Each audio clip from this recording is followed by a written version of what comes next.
गुरुदेव प्रज्ञा पुरुष आचार्य भगवंत श्रीमद् जिन कांति सागर सुरेश्वर जी महाराज साहब के चरणों में हमारी वंदना। परम पूज्य गुरुदेव खरतर गच्छाधिपति आचार्य भगवंत परम श्रद्धेय श्री जिन मणिप्रभ सुरेश्वर जी महाराज साहब के चरणों में हमारी वंदना। परम पूज्य गुरुदेव आचार्य भगवंत श्री जिन मनोज्ञ सुरेश्वर जी महाराज साहब के चरणों में हमारी वंदना। नवपत जी की ओली की आराधना गतिमान है। नवपत जी की आराधना स्वयं की आराधना है। नवपत जी की उपासना स्वयं के आत्म तत्व की उपासना है। एक बार नव तत्व का 9 तत्वों का निवास अगर हमारे हृदय में हमारी आत्मा में हो गया, वह आत्मा अपने अनेक जन्मों को कम कर सकती है, अनेक कर्मों को कम कर सकती है, अनेक भावनाओं को सुधार सकती है, अनेक भवों को सुधार सकती है, अनेक अध्यवसायों को शुद्धतर बना सकती है। इसी अपेक्षा से अपने यहाँ पर 9 पदों की महिमा है और ओली जी की आराधना इसी कारण की जाती है। उस नवपत जी की ओली की आराधना में आज चतुर्थ दिवस, प्रारंभ के 2 दिन देव तत्व की आराधना की, उसके पश्चात 3 दिन गुरु तत्व की आराधना। उन गुरु तत्व की आराधना के 3 दिनों में आज दूसरा दिन उपाध्याय पद की आराधना का दिन। देव तत्व, निर्दोष व्यक्तित्व, उत्कृष्ट पुण्य के होने के कारण हमारी श्रद्धा सहज रूप से, हमारी आस्था, हमारा मन, हमारा ध्यान उस तत्व पर सहज रूप से हो जाता है। इसी कारण देव तत्व की आराधना हम प्रतिदिन कर सकते हैं, परंतु ओली जी के अंतर्गत देव तत्व के समान गुरु तत्व है। देव तत्व के बाद गुरु तत्व का नंबर लगता है।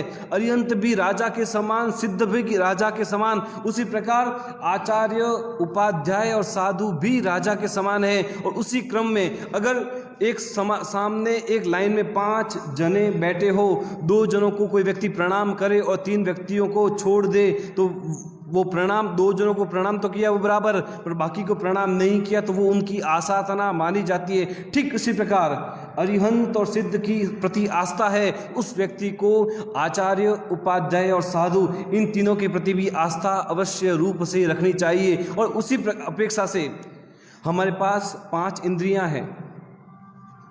5 इंद्रियां जो कि हम पूर्व भवों में हमने मनुष्य गति, मनुष्य आयुष्य, औदारिक शरीर, औदारिक अंगोपांग, त्रस्त की पुण्य प्रकृतियों का बंध किया होगा। उसके पुण्य स्वरूप, उस पुण्य के उदय स्वरूप हमें मनुष्य गति, पंचेंद्रिय जाति, औदारिक शरीर, अंगोपांग इत्यादि अनुकूल अवस्थाएं मिली है। उन अनुकूल अवस्थाओं में 5 इंद्रियां सहज बात है। स्पर्शेंद्रिय, रसनेन्द्रिय, घ्राणेन्द्रिय, चक्षुरेंद्रिय, श्रोतेंद्रिय, पहली, दूसरी, तीसरी, चौथी, 5वीं क्रमशः।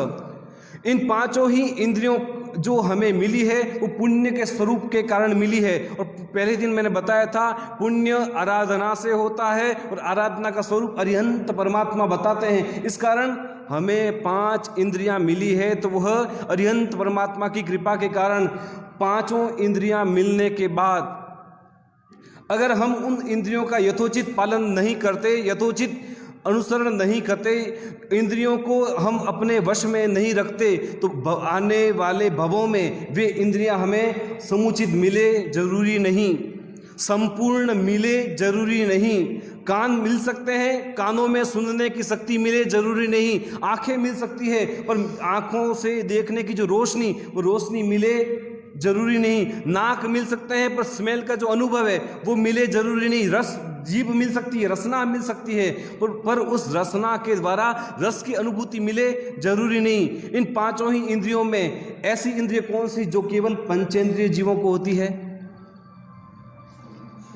श्रोतेंद्रिय, सबसे उत्तम इंद्रिय श्रोतेंद्रिय केवल और केवल पंचेंद्रिय जीवों को होती है। बाकी सभी जीवों को 4 इंद्रियां हो सकती है, 4 इंद्रिय तक, परंतु कान तो उसी व्यक्ति को मिलेंगे, उसी जीव को मिलेंगे जिसके पास श्रोतेंद्रिय हो अथवा पंचेंद्रिय हो, उसके सिवाय कान किसी के पास नहीं। अरिहंत परमात्मा भी ऐसे ही है। अरिहंत परमात्मा केवल ज्ञान होते ही देशना देते हैं। और देशना कानों से सुनी जाती है। अरिहंत परमात्मा की आराधना हमें कान से करनी है। और इसी कारण जब जब जिनवाणी का संयोग हो, जब जब प्रवचन हो, जब जब देशना हो, अगर हमने कानों का सदुपयोग किया तो हमने अरिहंत परमात्मा की आराधना की। अगर कानों का सदुपयोग नहीं किया तो आसाधना किसकी? अरिहंत परमात्मा की। कानों के स्वरूप के हिसाब से हमें अरिहंत परमात्मा का ध्यान धरना है। हे अरिहंत परमात्मा, आपकी वाणी, आपकी जिनवाणी, और जिनवाणी केवल और केवल पंचेंद्रिय भव में ही सुन सकते हैं। इसके सिवाय कहीं पर भी एकेंद्रिय, बेइंद्रिय, तेइंद्रिय, चौरिंद्रिय, कहीं पर भी जिनवाणी, जीव वहां पर एकेंद्रिय की अपेक्षा में अनंत जीव है, बेइंद्रिय, तेइंद्रिय, चौरिंद्रिय की अपेक्षा में असंख्य जीव है, असंख्य जीव है, अनंत जीव है एकेंद्रिय की अपेक्षा से। कहीं पर भी जिनवाणी केवल और केवल पंचेंद्रिय भव में है। कान के द्वारा हमें सुनूंगा, और जैसा कि हमारा स्वभाव है, परमात्मा की वाणी चल रही हो, जिनवाणी चल रही हो, जिनवाणी का मनन, चिंतन, परावर्तन, अनुप्रेक्षा, धर्म का कथा इत्यादि करनी हो, इन सभी अपेक्षाओं में पहले दो कर्तव्य वाचना और पृच्छना फिर भी चलती है। जब वाचना चलती है तब वाचना के द्वारा हम बैठ जाते हैं, सुनते रहते हैं, और पृच्छना, कोई तत्व समझ में नहीं आया तो हम पूछ भी लेते हैं। वाचना और पृच्छना फिर भी हम कर लेते हैं, परंतु उसके बाद के तीन कर्तव्य, परावर्तना, अनुप्रेक्षा और धर्म कथा। परावर्तना मतलब जो हमने आज सुना, उस सुने हुए तत्व को पुनः पुनः चिंतन करना, वो परावर्तन। और उस सुने हुए चिंतन में हम अनुप्रेक्षा करना कि मेरी स्थिति कहाँ पर है। परावर्तना, अनुप्रेक्षा, और उसके बाद में अंतिम कर्तव्य धर्म कथा। हमारा मन, हमारा चित्त, हमारा हृदय धर्म में रमण करे, धर्म कथाओं में रमण करे। ये तीन कर्तव्य हम विस्मृत कर देते हैं। अरिहंत परमात्मा की आराधना के द्वारा हमें अपने कान को पवित्र करना है। और कान पवित्र कैसे होंगे? जब परमात्मा की वाणी हमें अपने कानों में सुनाई देगी, गूंजती हुई सुनाई देगी, और केवल परमात्मा की वाणी ही गूंजती रहे। फिर किसी की निंदा, किसी की विकथा, किसी की चुगली, किसी की तेरी मेरी, ये सभी बातें अपने आप कम हो सकती है। कान के द्वारा हमें अरिहंत परमात्मा की आराधना करनी है। उल्टे क्रम से चौरिंद्रिय में सबसे मुख्य कौन सी इंद्रियां? चौरिंद्रिय में सबसे मुख्य आंख, और दूसरा पद सिद्ध पद। सिद्ध पद के द्वारा, सिद्ध पद की आराधना आंख के द्वारा करनी है। हमारे पास आंख है, आंख का मुख्य कर्तव्य क्या है? मुख्य कार्य देखना। हम किसको देखते हैं? संसार में जितनी भी चीजें दिख रही है वे सभी नष्ट होने वाली है। किसी भी चीज में कैसा भी रूप हो, जैसा भी रूप होगा, अच्छा होगा, बुरा होगा, जैसा भी रूप होगा, एक न दिन ऐसा आएगा कि वो हर चीज दिखने वाली हर चीज पुद्गल है। और पुद्गल का स्वभाव है सड़ना, गलना, बिखरना। तीन स्वभाव, सड़ना, गलना, बिखरना। सामने जितनी भी चीजें हैं, हर चीज सड़ने वाली है, गलने वाली है, बिखरने वाली है। तो ऐसी कौन सी चीज जो कभी सड़ती नहीं, गलती नहीं, बिखरती नहीं? केवल और केवल सिद्ध परमात्मा। केवल और केवल सिद्ध परमात्मा, जो एक बार जिस रूप को प्राप्त कर लिया, अरूपी पणे को एक बार प्राप्त कर लिया, एक बार प्राप्त करने के बाद वह रूप कभी जाने वाला नहीं। तो हम भी उसी स्वरूप को देखें, उसी स्वरूप को देखकर जो लक्ष्य है, उसी स्वरूप को देखकर, लक्ष्य को ध्यान में रखकर हम अपने आंखों से बहुत बार किसी की कोई अधूरप को देखकर, किसी में कुछ न्यूनता को देखकर हम हंसते हैं। किसी में कोई चीज़ अधिकता हो तो अधिकता को देखकर हम उसकी हंसी उड़ाते हैं, हंसते हैं, हंसाते हैं। ये सभी काम आँख के दुरुपयोग के कारण। हम आँख का सदुपयोग करें कि जो कुछ भी उसके बाद न्यूनता है तो कर्म के कारण, अधिकता है वह भी कर्म के कारण। जगत के सभी जीव कर्माधीन है। उन कर्म के अधीन जीवों पर मैं अगर हंसता हूँ तो मेरे आँख की जो शक्ति है, पुण्य के कारण आँख की शक्ति मिली, वह शक्ति का मैं दुरुपयोग करूंगा तो आने वाले भव में, इस भव में तो आँख मिल गई, आने वाले भव में आँख भी पता नहीं मिलेगी या नहीं। आँख के द्वारा हमें सिद्ध पद की आराधना करनी है। तीसरी इंद्रिय, तो इंद्रिय की अपेक्षा से मुख्य इंद्रिय कौन सी? नाक, घ्राणेन्द्रिय। घ्राणेन्द्रिय से हम सुगंध अथवा दुर्गंध, अर्थात मुख्य कार्य गंध को पहचानना। जहाँ पर गंध होगी, सुगंध होगी, वहाँ पर रहना पसंद करेंगे। जहाँ दुर्गंध होगी वहाँ से हम जल्दी से जल्दी दूर जाना पसंद करेंगे, अथवा नाक को दबा करके रखेंगे, कपड़ा रखेंगे इत्यादि अनेक प्रकार से सुवास में रहने का प्रयास करेंगे, दुर्गंध से दूर जाने का प्रयास करेंगे। ठीक इसी प्रकार तीसरा पद आचार्य भगवंत अपने उत्कृष्ट पुण्य के द्वारा, उत्कृष्ट जीवन के द्वारा, उत्कृष्ट सबसे ज़्यादा पुण्य तो अरिहंत परमात्मा का है। प्रतिदिन अरिहंत परमात्मा की महिमा हम कर रहे हैं। मुख्य रूप अगर है अरिहंत है तो 9 पद है, अरिहंत नहीं हो तो बाकी सभी की योग्यता, कितनी भी कोई भी योग्यता क्यों न हो, अरिहंत है तो बाकी सबकी रजिस्ट्री है, सबके पास पावर है। अरिहंत नहीं होगा तो पावर ही नहीं होगा। बिल्डिंग में पूरे सब जगह लाइट लगा दो, ट्यूबलाइट, बल्ब, पंखे, एसी सब कुछ लगा दिया, बिजली का कनेक्शन नहीं लिया, बाकी पूरी की पूरी रिनोवेशन से लगा करके हर तार चेक कर लिया, कहीं पर भी कोई फॉल्ट नहीं है, मगर बिल्डिंग में प्रकाश, बिल्डिंग में ठंडक, बिल्डिंग में हवा, रहने योग्य बिल्डिंग हो सकती है। ठीक उसी प्रकार अरिहंत परमात्मा मैन पावर अरिहंत परमात्मा, और मैन पावर अगर परफेक्ट तो बाकी सब चीज़ें ऑटोमेटिकली रनिंग, और मैन पावर अगर नहीं है तो बाकी सब चीज़ें होते हुए भी बिना काम की। मैं बता रहा था आचार्य भगवंत नाक के द्वारा, आचार्य भगवंत अपने जीवन में अरिहंत परमात्मा की अपेक्षा पुण्य कम होता है, तब भी सूर्य मंत्र की साधना, जिन शासन के अधिष्ठायक देव देवियों की साधना, वाणी तिहुण सामिनी श्रीदेवी जखराय गणिपीड़गा गदिसी पाल सुरिंदा सयावी रखंतु जिण भत्ते, प्रतिदिन प्रार्थना करते हैं सयावी रखंतु जिण भत्ते, हमेशा रक्षण करें, सया रखंतु हमेशा रक्षा करें। कौन कौन? वाणी सरस्वती देवी, तिहुण सामिनी त्रिभुवन स्वामिनी, श्रीदेवी लक्ष्मी, जखराय गणिपीड़गा यक्षराज गणिपीटक, वाणी तिहुण सामिनी श्रीदेवी जखराय गणिपीड़िका, गह दिशिपाल, गह यानी 9 ग्रह, दिशिपाल यानी 10 दिक्पाल, सुरिंदा सभी प्रकार के देव, सुरेंद्र ये सभी देव जिन शासन की रक्षा करे, और शासन की रक्षा है तो हम सब की रक्षा है, शासन की ही रक्षा नहीं होगी तो हम कैसे जी पाएंगे। आचार्य भगवंत प्रतिदिन सूर्य मंत्र की आराधना के द्वारा पुण्य को प्राप्त करते हैं, उस पुण्य से शासन को चलायमान करते हैं। शासन कैसे चलता है, शासन की प्रभावना कैसे होती है? सरिपालित संघ, उपध्यान, उजमणा, चातुर्मास, दीक्षा महोत्सव, पंचानिका महोत्सव, प्रतिष्ठा, अंजन सलाका इत्यादि अनेक प्रकार से शासन की सुवास फैलती है। उस फंक्शन की, महोत्सवों की वाणी, उस फंक्शनों की जो यश कीर्ति चारों दिशाओं में फैलती है, और उस सुवास के द्वारा सभी जीवों को जैन धर्म का, आचार्य भगवंतों का, साधु साध्वी जी भगवंतों का, जैन धर्म का परिचय मिलता है। आचार्य भगवंत निरंतर सुवास को फैलाते हैं। हम भी प्रतिदिन श्वास लेते हैं, उस श्वास के द्वारा हम आचार्य भगवंत की आराधना करें। हे आचार्य भगवंत, आपने अपने जीवन की सुगंध से सभी का कल्याण कर रहे हैं, मेरे जीवन में ऐसा कब होगा जब आपके जैसी सुगंध, आपकी जैसी कृपा मेरे ऊपर भी आएगी। यह है आचार्य पद की आराधना नाक के द्वारा। और चौथा पद उपाध्याय पद। और बेइंद्रिय में सबसे मुख्य इंद्रिय कौन सी? रसनेन्द्रिय। उपाध्याय पद की आराधना, यानी आज की आराधना नमो उवज्जायणम बोलकर हमें उपाध्याय भगवंत को नमस्कार करना है। उपाध्याय भगवंत की आराधना कैसे करेंगे? रसना के द्वारा करेंगे। रसना, आंख का काम एक काम देखना, कान का एक काम सुनना, नाक का एक काम सूंघना। कान 2 है, कार्य 1, आंखें 2 है, कार्य 1, नाक के छेद 2 है, कार्य 1, रसना 1, कार्य 2, खाना और बोलना। रसना कार्य 2, इंद्रिय 1। ऐसी रसना से हमें उपाध्याय भगवंत की आराधना कैसे करनी है? हमेशा जब कभी भी कोई भी व्यक्ति फोटो खिंचाता है, आंखों को चेक करेगा, कान को चेक करेगा, नाक सही लग रही है कि नहीं, कहीं कोई दाग तो नहीं है, हर चीज चेक करेगा। फेस व्यवस्थित है कि नहीं, कहीं कोई दाग है तो दाग को छिपाने का प्रयास करेगा। पर कहीं पर भी जीभ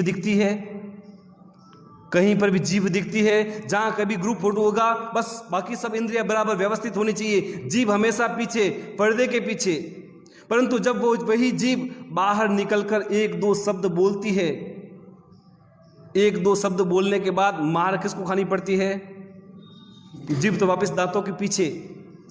जीव तो वापिस अपने किले 32 जो थंबे हैं, दांत के पीछे छिप जाती है। मार बाकी सभी इंद्रियों को वो मार जैसी पड़ेगी, गाल पर लग सकती है, आंख पर लग सकती है, कान पर लग सकती है, बाकी इंद्रियों को मार पड़ सकती है, परंतु जीव हमेशा बच जाती है। कारण केवल इतना ही, जीव इतनी पावरफुल, इतनी शातिर महाभारत जो हुई है। द्रौपदी ने इतना ही कहा था, अंधे के पुत्र अंधे, एक वाक्य कहा। किसके लिए, किस इंद्रिय से कहा था? जीभ के द्वारा एक वाक्य बोला। और पूरी महाभारत जीभ हमेशा बोल करके छिप जाती है, परंतु उसके पीछे महाभारत जो होती है वो महाभारत बहुत खतरनाक परिणाम। और दूसरी बात, जीभ बाकी सभी इंद्रियां और जीभ दोनों, बाकी सभी यानी 4 इंद्रियां और जीभ 5वीं इंद्रियां, 4 इंद्रियों को एक साथ करो और 5वीं इंद्रिय को अलग रखो। मतलब कान, आंख और नाक, ये 3 इंद्रियां जैसे जैसे उम्र बढ़ती है, सुनने की शक्ति कम होती है, ज्यादा होती है? कम। आंख में देखने की शक्ति, सूंघने की शक्ति, जैसे जैसे उम्र बढ़ती है वैसे वैसे 3 इंद्रियां कमजोर होती है। परंतु रसना एक ऐसी इंद्रिय है, जैसे जैसे उम्र बढ़ती है, जैसे जैसे जितनी उम्र बढ़ेगी, बुढ़ापे में शीरा खाने की इच्छा, और जैसे जैसे उम्र बढ़ती है खाने की इच्छा, दूसरा काम बोलना, जैसे जैसे उम्र बढ़ती है वैसे वैसे वो व्यक्ति ज्यादा बोलता है। मैंने ऐसा देखा, उस टाइम ऐसा हुआ था, उस टाइम ऐसा हुआ था, मैंने तो खूब नमक खाया है, खूब देखे हैं, खूब लोगों के रंग देखे हैं। जीव के द्वारा हमें उपाध्याय भगवंत की आराधना करनी है। उपाध्याय भगवंत की आराधना मतलब, उपाध्याय भगवंत का मुख्य कार्य क्या? पठन और पाठन, पठन और पाठन, श्रवण और श्रावण, सुनना और सुनाना, पढ़ना और पढ़ाना, धर्म जानत जैन, ध्यान करना और अध्ययन करना, दोनों ही प्रकार का कार्य उपाध्याय भगवंत का है। और ये उपाध्याय भगवंत का कार्य जब हम अपनी जीव से करते हैं, तब दो जीव के जो 2 मुख्य कार्य है, कौन सा कार्य चालू रहता है? जैसे अभी व्याख्यान चल रहा है, एक मैं बोल रहा हूं, आप सभी सुन रहे हैं। व्याख्यान का जो विषय है जिनवाणी, और जिनवाणी का कर्तव्य उपाध्याय भगवंत का, पढ़ना और पढ़ाना उपाध्याय भगवंत का कार्य। अब उपाध्याय भगवंत का कार्य चल रहा है, पढ़ना और पढ़ाना एक अपेक्षा से उपाध्याय भगवंत का कार्य चल रहा है। ऐसे समय में जीव के जो 2 मुख्य काम है, बोलना और खाना, दोनों ही कार्य बंद। उपाध्याय भगवंत पद की अगर आराधना करते हैं तो जीव ऑटोमेटिकली साइलेंट हो जाती है, और जीव साइलेंट होती है, इसका मतलब उपाध्याय भगवंत की आराधना प्रारंभ होती है। और अगर उपाध्याय पद की आराधना अगर हम नहीं करें तो प्रतिदिन क्या हो रहा है, एक जीव के द्वारा बोल करके जीव मुंह में, होठों के पीछे, दांतों के पीछे छिप जाती है, और उसके पीछे पूरी रामायण, एक वाक्य हो, उस वाक्य की चर्चा चौराहे तक, एक वाक्य की चर्चा चौराहे तक, उस वाक्य की चर्चा में 1 दिन, 2 दिन, 4 दिन, 6 दिन, 10 दिन।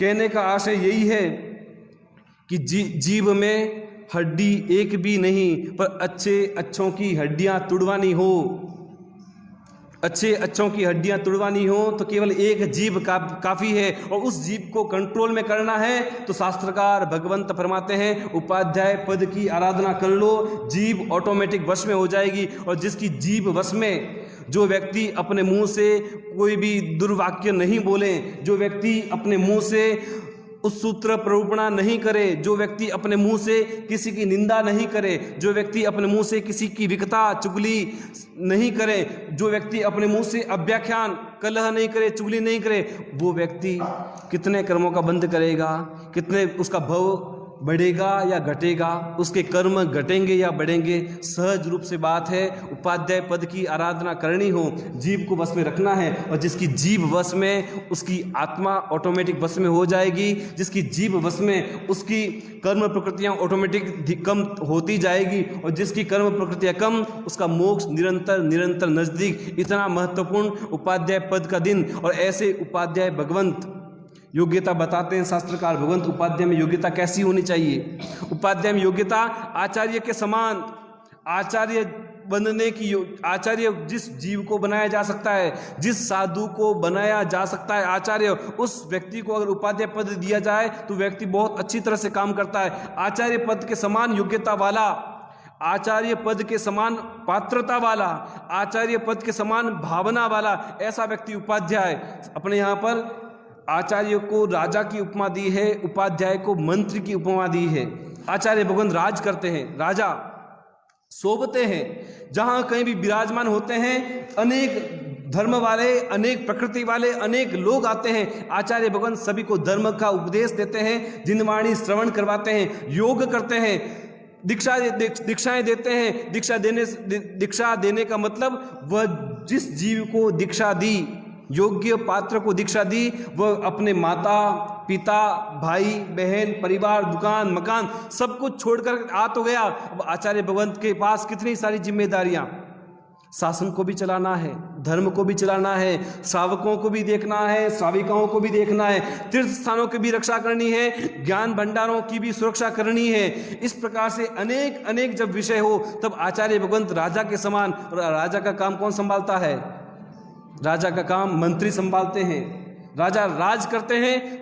अगर राजा ही सब जगह देखने चले जाएं तो राज्य चल नहीं सकता। ठीक उसी प्रकार राजा अपनी थोड़ी जिम्मेदारियां मंत्री को दे देते हैं। मंत्री तुम अपनी बुद्धि से निर्णय करो क्या करना है। और ऐसे समय में उपाध्याय भगवंत पठन पाठन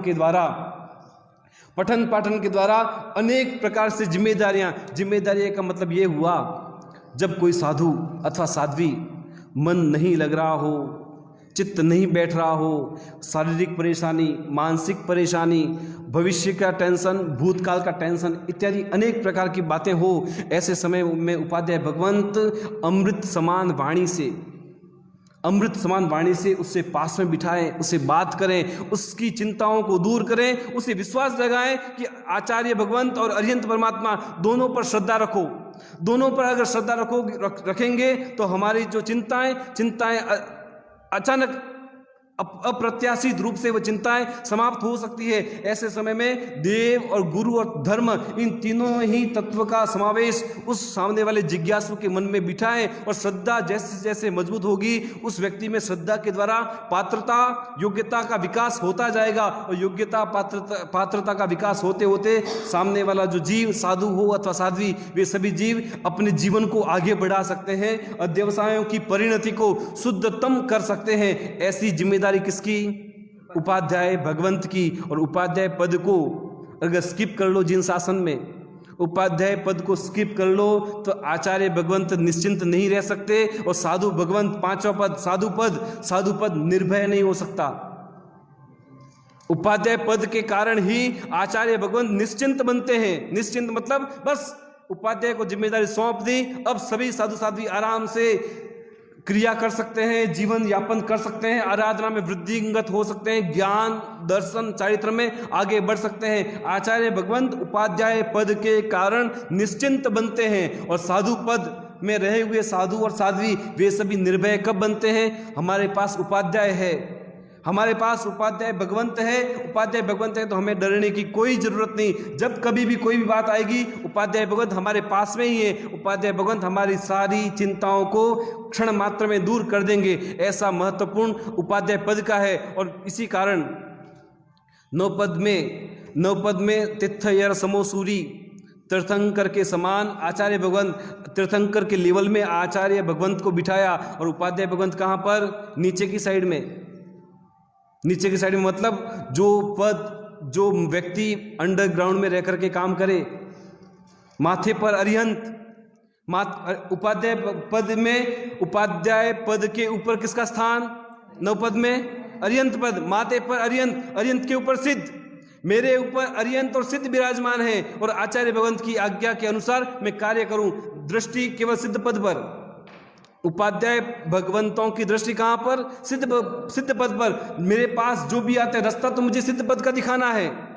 मार्ग जिनवाणी अरिहंत परमात्मा की, रास्ता सिद्ध पद का और कार्य आचार्य पद के अनुसार। इतना महत्वपूर्ण यहाँ आचार्य पद से लेना है, साधु पद को देना है, अरिहंत पद को देखते हुए सिद्ध पद को लक्ष्य में रखते हुए। इस प्रकार से महत्वपूर्ण जिम्मेदारी। हमें बिल्डिंग बहुत अच्छी दिखती है, जिन शासन रूपी जो महल प्रासाद महल, वो महल बहुत अच्छा दिखता है, परंतु अगर उपाध्याय पद न हो, नींव मजबूत न हो तो वो बिल्डिंग कितनी ही अच्छी बना लो, उस बिल्डिंग का कोई भरोसा कि वो बिल्डिंग कब तक खड़ी रहेगी।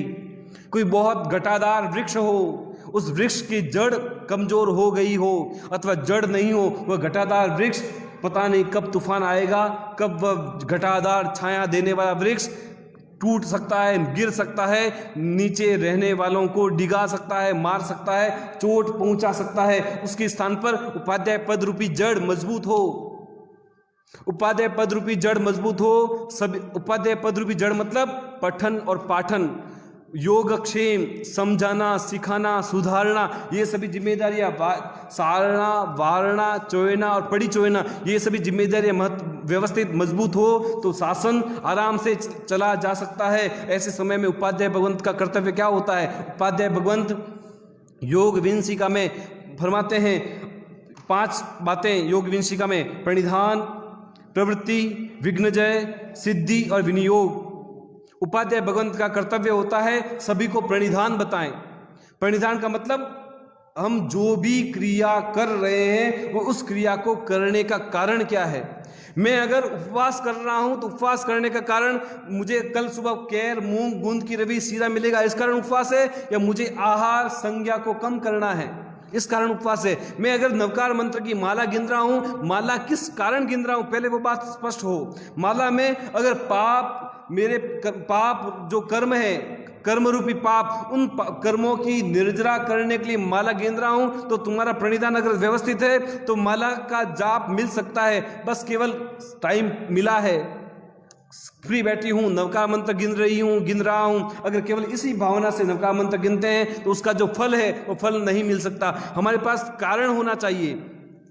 हमने अगर चारित्र लिया है तो चारित्र लेने का कारण, अगर मैं जो निरंतर सावध्य जो क्रियाएं, सावध्य क्रियाओं के कारण जो पाप कर्मों का बंध होता है, वे ही पाप कर्म अगर चारित्र ग्रहण करने के पश्चात करते हैं तो हमारा प्रणिधान शुद्ध नहीं हो सकता। हम जो भी कार्य करें, प्रणिधान महत्वपूर्ण, यानी कारण, मैं किस कारण यह कर रहा हूं। अगर प्रणिधान शुद्ध तो प्रणिधान के बाद हमारी प्रवृत्ति निर्मल हो सकती है। प्रवृत्ति का मतलब जब हम उपवास करेंगे, आहार संज्ञा को कम करने के लिए उपवास किया है तो आज मुझे आहार का विचार नहीं करना है, पालने का चिंतन नहीं करना है। नवकार मंत्र की माला गिन रहे हैं, पाप कर्मों को क्षय करने के लिए नवकार मंत्र की माला गिन रहे हैं, तो अब यहाँ पर मन तो भटकेगा, उस मन को वश में रखना है। जो भी क्रिया करें हमारी प्रवृत्ति में कारण को याद रखेंगे तो प्रवृत्ति सहज रूप से व्यवस्थित होगी, और जब हम प्रवृत्ति करेंगे तो विघ्न तो आएंगे।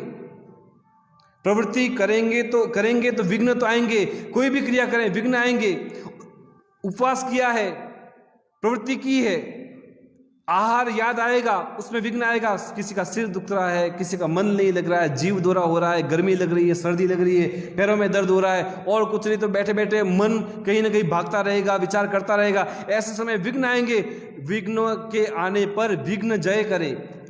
पहले प्रणिधान से प्रवृत्ति के बाद में विघ्न आएंगे, उन विघ्नों का जय करें, और जब विघ्नों का जय करेंगे तब सिद्धि होगी। चौथा आशय, विघ्नों के जय से सिद्धि होगी, और जब सिद्धि होगी तो व्यक्ति ऑटोमेटिकली उस उपदान को, उस उपवास को, उस नवकार मंत्र की माला को, उस चारित्र जीवन को सिद्ध करेगा। और सिद्ध करेगा तो जो व्यक्ति स्वयं सिद्ध बनता है, स्वयं पारंगत बनता है, और जो व्यक्ति स्वयं पारंगत बनता है तो अपने पास में रहे हुए सभी को पारंगत भी बना सकता है। उसे कहते हैं विनियोग। दूसरे में वो चीज पैदा करना, दूसरे में वो चीज आक्षेप करना, आरोपण करना, आरोहण करना, यह है विनियोग। इस प्रकार से प्रणिधान, प्रवृत्ति, विघ्नजय, सिद्धि और विनियोग, 5 प्रकार के ये कर्तव्य कैसे किए जाते हैं, ये कार्य किसका बताने का? उपाध्याय भगवंत का। ये उपाध्याय भगवंत ये 5 ही तत्व समझाते हैं, और उपाध्याय भगवंत 5 ही तत्व समझाते हैं। तब सभी आसपास में रहे हुए चतुर्विद संघ, साधु, साध्वी, श्रावक, श्राविका, चतुर्विद संघ ज्ञान के अध्ययन में निपुण बनता है। और ज्ञान के अध्ययन में निपुण हो, जिसके पास ज्ञान हो, जिसके पास ज्ञान रूपी अमृत हो, वो व्यक्ति अपने मन में कभी उद्वेगों को पैदा नहीं कर सकता। जिसके पास ज्ञान हो, उस व्यक्ति का मन चिंता में कभी डूब नहीं सकता। जिसके पास ज्ञान हो वो हमेशा लक्ष्य को देखता है, मुझे कहाँ जाना है। वही व्यक्ति घूमते रहते हैं जिनका अपना लक्ष्य नहीं हो।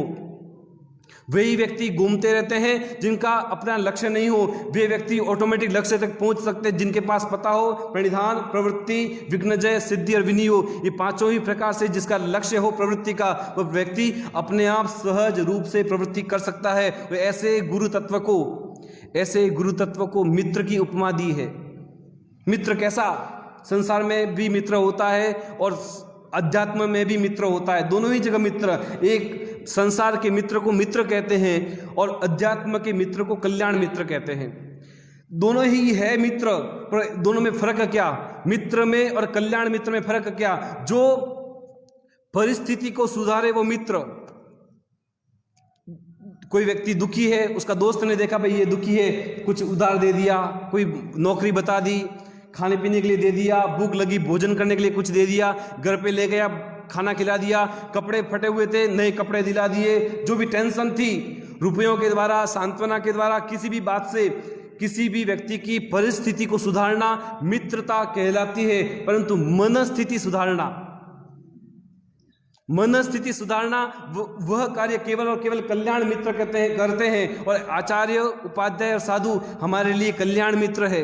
वो कल्याण मित्र परिस्थिति जैसी होगी, पूर्व भवों के कर्म के कारण, अशुभ कर्मों के कारण कोई बीमारी आई है तो वो बीमारी जा नहीं सकती।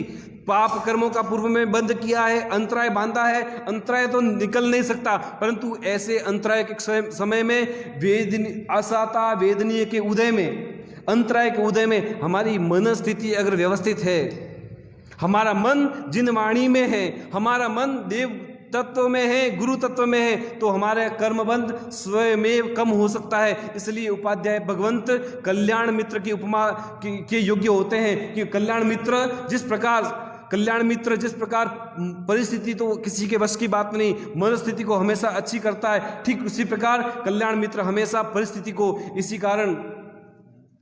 इसी कारण हम सभी सौभाग्यशाली है। विश्व में अरबों व्यक्ति है, अरबों मनुष्य है। उन अरबों मनुष्यों में गुरु तत्व का संयोग कितने लोगों को मिला? गुरु तत्व का सानिध्य कितने लोगों को मिलता है? विदेशों में अनेक लोग, जैन भी अजैन भी अनेक लोग विदेशों में रहते हैं।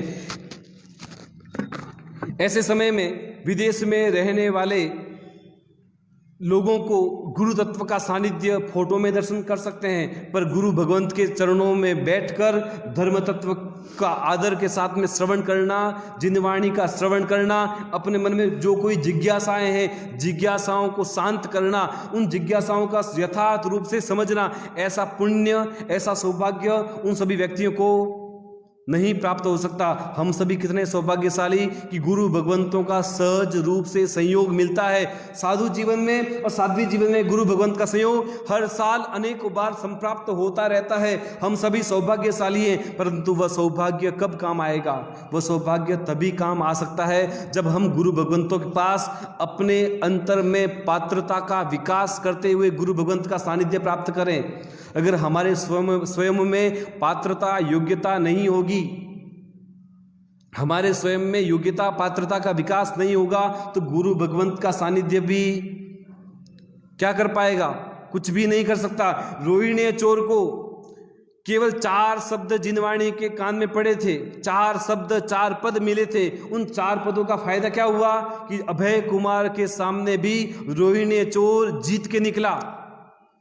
कारण रोहिणी चोर ने वो 4 ही शब्द सुने, परंतु योग्यता के साथ सुने, पात्रता के साथ सुने। उन 4 वाक्यों पर इतना विश्वास किया, 4 शब्दों पर इतना विश्वास किया कि देवताओं की पलकें झुकती नहीं है, माला मुरझाती नहीं है, पैर जमीन पर नहीं पड़ते।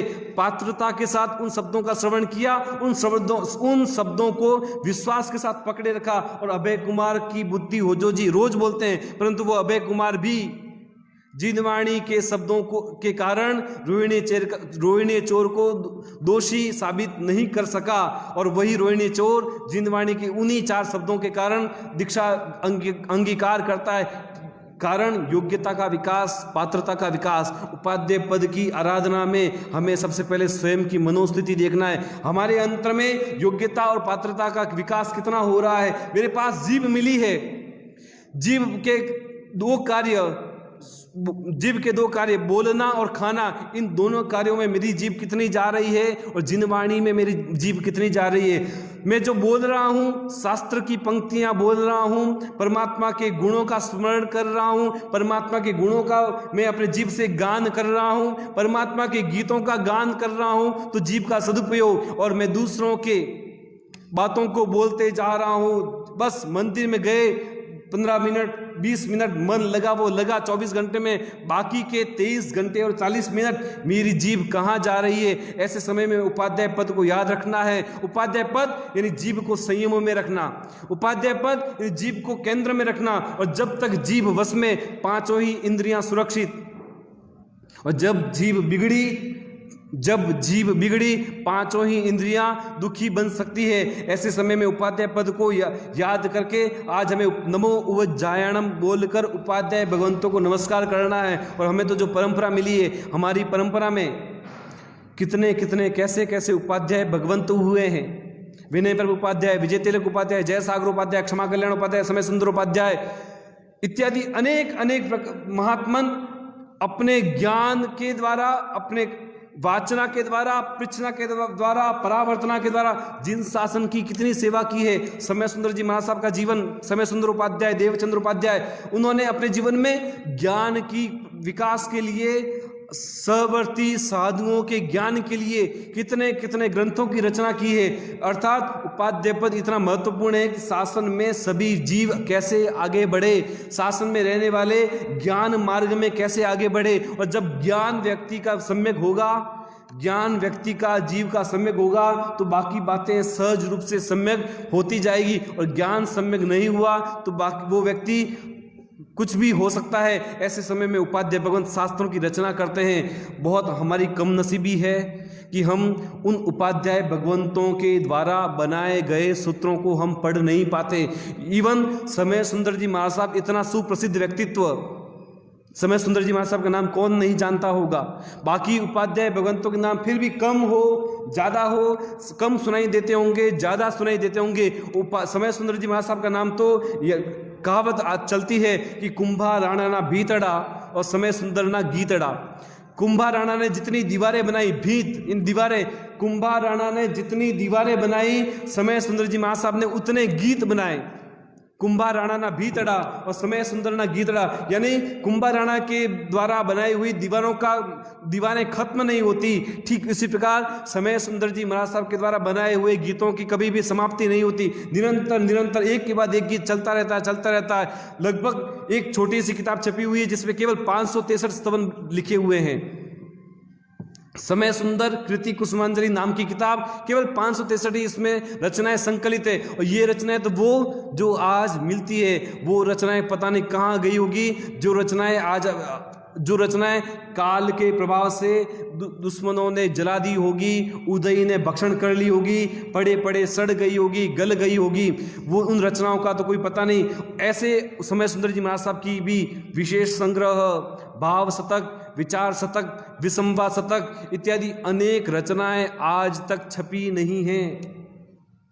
समय सुंदर जी की ये जो ग्रंथ नाम बोले हैं, आज तक इनमें से एक भी ग्रंथ आज तक छपा नहीं है। हमारी कम नसीबी है कि हम ज्ञान मार्ग में, चारित्र मार्ग में हम आगे बढ़ते हैं।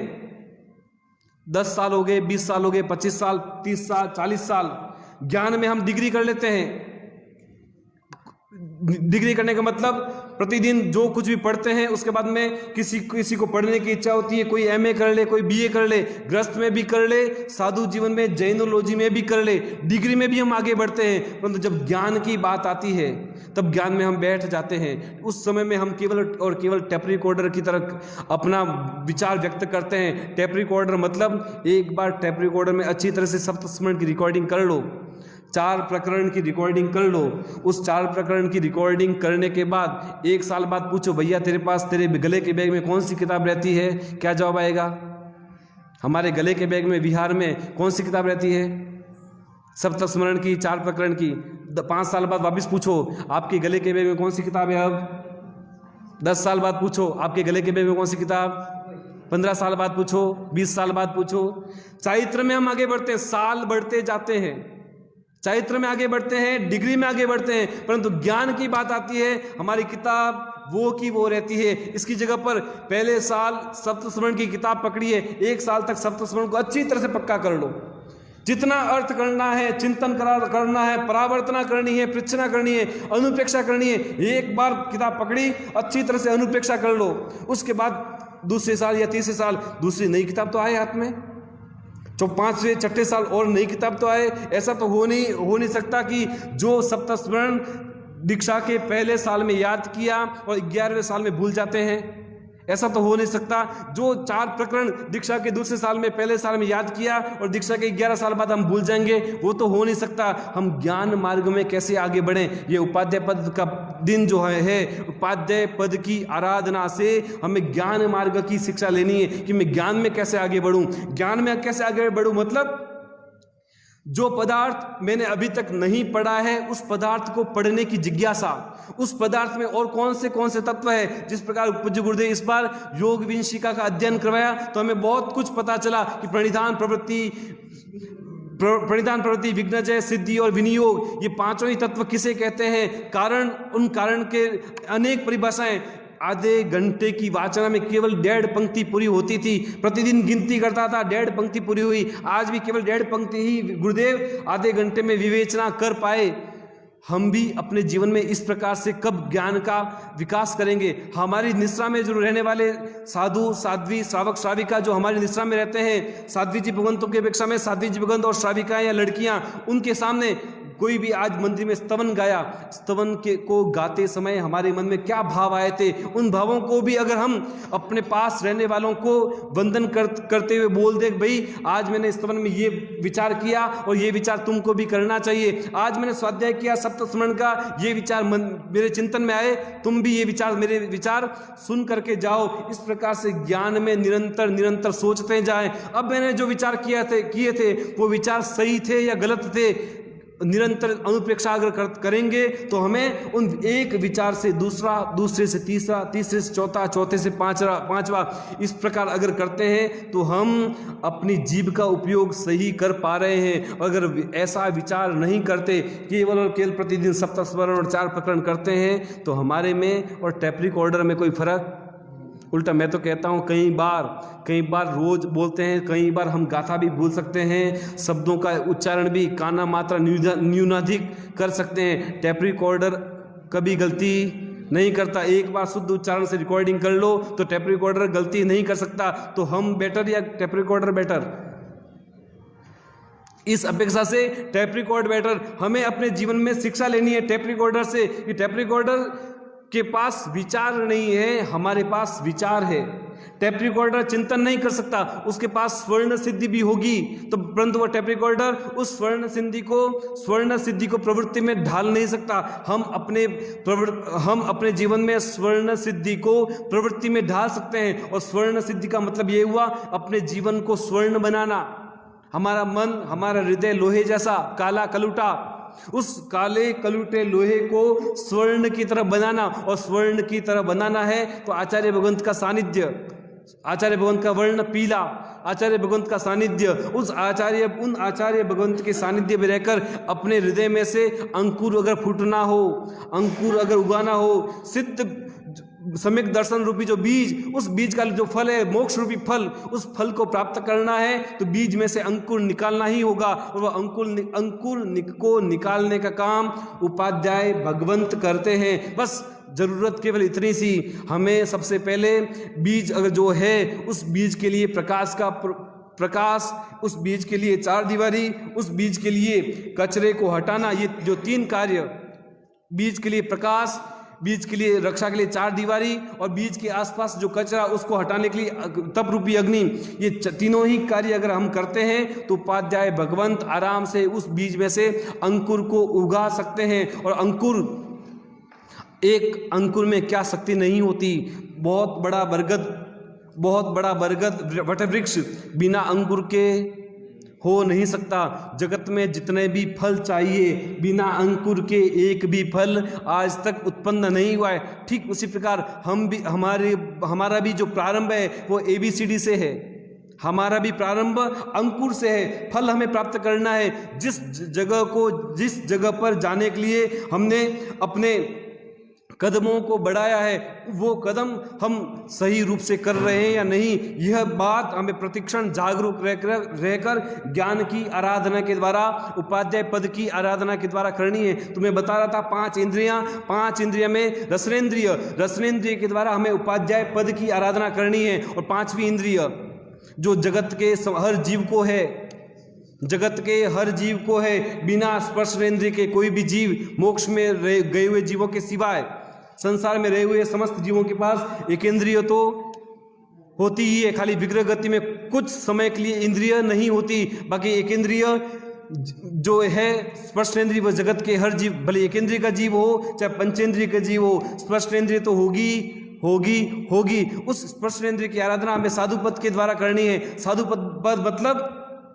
साधुपद मतलब अपने जीवन को ब्रह्मचर्य की साधना के द्वारा, उत्कृष्ट आराधना के द्वारा प्रतिदिन ज्ञान, दर्शन, चारित्र, तप और वीर्य, इन पांचों ही आचारों की शुद्धता के द्वारा, इन पांचों ही प्रकार की आराधना में जो व्यक्ति जुड़ता है आचार की क्रिया में, वे पांचों ही आचार को जीवन में उतारता है। और ऐसे पांचों ही आचार को उतारने वाले साधु भगवंत के हम चरणों का स्पर्श करते हैं। मतलब स्पर्शेंद्रिय की आराधना। हम उनके चरणों का स्पर्श करके भावना पाते हैं कि उनके अंतर में रहे हुए ये 5 आचार रूपी गुण मेरे जीवन में भी आए। इस प्रकार स्पर्शेंद्रिय के द्वारा साधु पद की आराधना करनी है। बस ऐसी ही आराधना हम 5 ही इंद्रियों से 5 पदों की आराधना करें, पंच परमेष्टि की आराधना करें, ऐसा ही हमारा जीवन हो। परमात्मा की आज्ञा के विरुद्ध कुछ भी कहा हो, त्रिविधे मिच्छामि दुक्कडम। चत्वारि मंगलपर्यन्ता मंगलम सिद्धा मंगलम साहु मंगलम केवली पन्नतोधमो मंगलम। चत्वारि लघुत्तमार्यन्ता लघुत्तमा सिद्धा लघुत्तमा साहु लघुत्तमा केवली पन्नतोधमो लघुत्तमो। चत्वारि शरणं भवज्जामि हरियन्ते शरणं भवज्जामि सिद्धि शरणं भवज्जामि साहु शरणं भवज्जामि केवली पन्नतम तमं शरणं भवज्जामि। दासानुदासैव सर्वदेवा यदीयपादाब्जतले नुटन्ति मरुस्थली कल्पतरु सजीयान् युगप्रधानो जिनदत्तसूरि युगप्रधानो जिनकुशलसूरि। सर्वमङ्गलमाङ्गल्यं सर्वकल्याणकारणं प्रधानं सर्वधर्माणां जैनं जयति शासनम्।